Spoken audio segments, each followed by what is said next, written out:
Pramod Boro Zindabad, Zindabad, Zindabad. UPPL long live, long live, long live.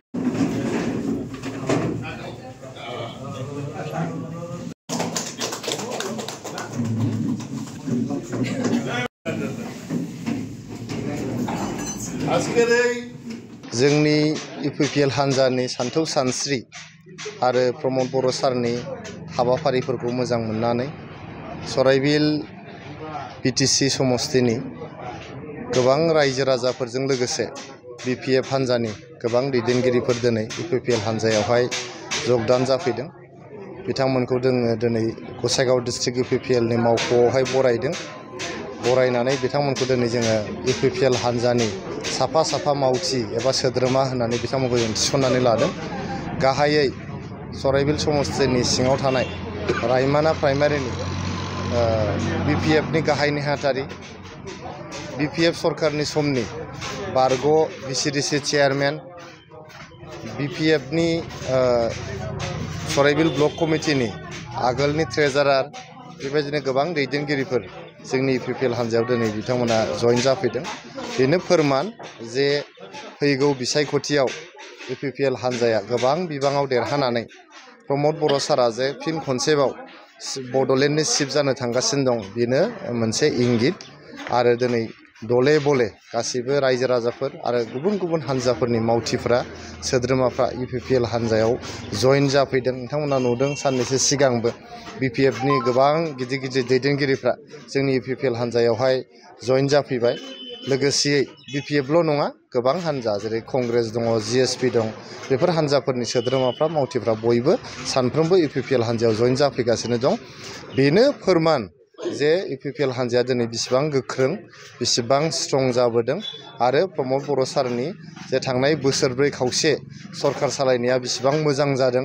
जोंनि ओनसोलाव गोजोन सौफैफिनबाय, गोजोना दिनै गासिबो बिथिङावनो फैफिनबाय आरो रायजो राजाफ्रा गोजोनाव रायजो जागासिनो दङ। जौगानाया जोंनि ओनसोलाव गोख्रैयै खारगासिनो दङ। दा बेफोर गासिबो हाबाफारिखौ, मोजां हाबाफारिखौ नुनानैनो रायजो राजाफ्रा बयबो UPPL हान्जायाव हाबगासिनो दङ आरो गुबुन गुबुन दल संगठननि सोद्रोमाफोर, दैदेनगिरिफ्राबो UPPL हान्जायाव हाबफैगासिनो दङ। बे समावहाय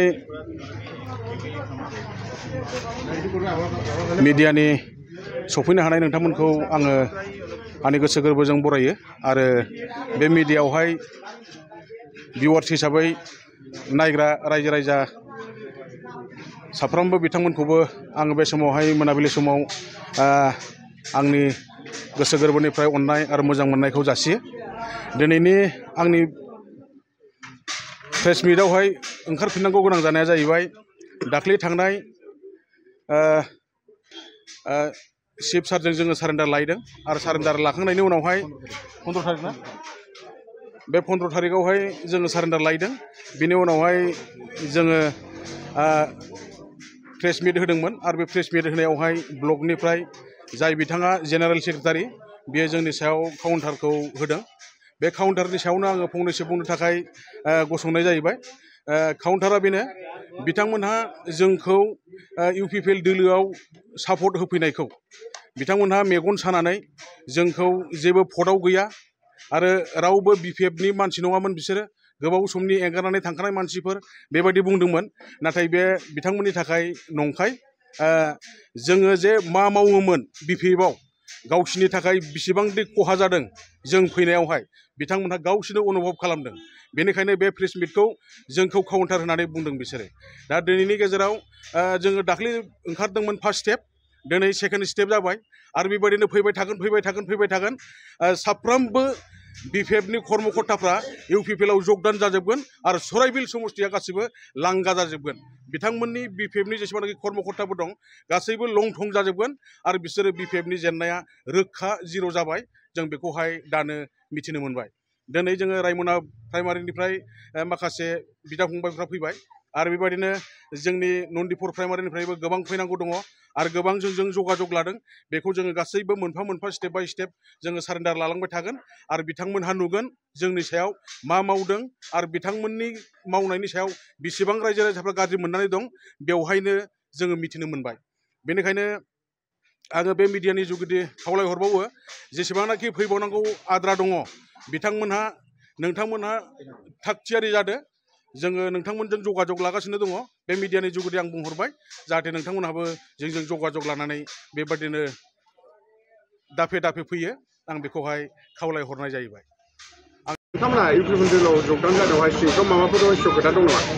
रहस्य खोथाथ' जोंहा जेबो गैया जोङो आगोलाव जेरै बिपिएफ पार्टियाव थानानै खामानिखौ मावदों दिनैबो जोङो इउपिपिएल पार्टियाव थानानै इउपिपिएलनि जानानै सराइबिल समस्थियाव जों बेबायदि खामानि मावनो थांखि लादों जे जोङो माने इउपिपिएल हिसाबै पुरा जौगाहोनानै जोंनि गारबोनाय पुराना पार्टि बिपिएफ पार्टिखौ जोङो माने नस्थ' खालामनानै गारनायनि मोनसे जिर' खालामनानै जोङो दिनैनि इउपिपिएल पार्टिखौ पुरा सापर्ट खालामगोन होननानै जोंनि फैनायनि उद्देश्यखौ जों बेखिनि जोङो थांखि लानानै फैनाय जादों आरो एसेखिनि इउपिपिएल दोलोखौ मोजां मोननायनि खारना जाहैबाय मा जों जुदि बेबादि गावस्रा गावस्रि जाबाय थानानै जोङो बेबादि सोरबा बैजों जाबाय थानानै जोंनि ओनसोलनि जौगाथाय जोंनि ओनसोलनि गोजोननाय गासै बिथिङा जोंहा थिग जानाय नङा होननानैनो जोङो दिनै इउपिपिएल पार्टियाव जों जयै जगदान जाफैनाय जाहैबाय जोङो गासै दा 15 जन दं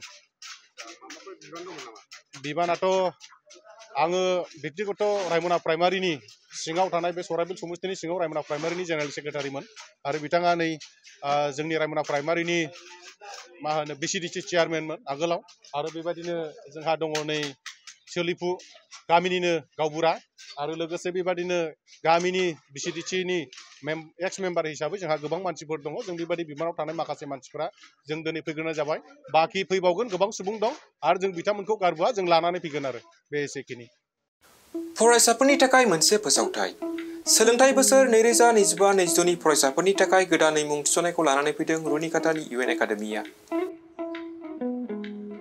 चिरां जिल्लानि रुनिकाटायाव थानाय इउएन एकाडेमिया दायो नार्सारिनिफ्राय 9 थाखोसिम गोदानै मुं थिसननायखौ लागासिनो बे एकाडेमियाव गुन गोनां सोलोंथाइ होनायजों लोगोसेनो हौवासा आरो हिन्जावसाफोरनि थाखाय आलादा आलादा हस्टेलनि खाबुखौबो होनाय जादों लोगोसेनो फरायसाफोरनि थाखाय कम्पिउटार सोलोंनाय गेलेनाय योगानि खाबुखौबो रुनिकाटा इउएन एकाडेमियाव मोनफागोन गोसो गोनां फरायसाफोरा रुनिकाटानि इउएन एकाडेमियाव दानिफ्रायनो मुं थिसननो हागोन आरो मुं थिसननायनि बागै आबुं बाथ्राखौ मिथिनोब्ला नैबे मबाइल नाम्बार 9101444619 नङाब्ला 9706177397 आव थोंजों फोनांजाब खालामनो हागोन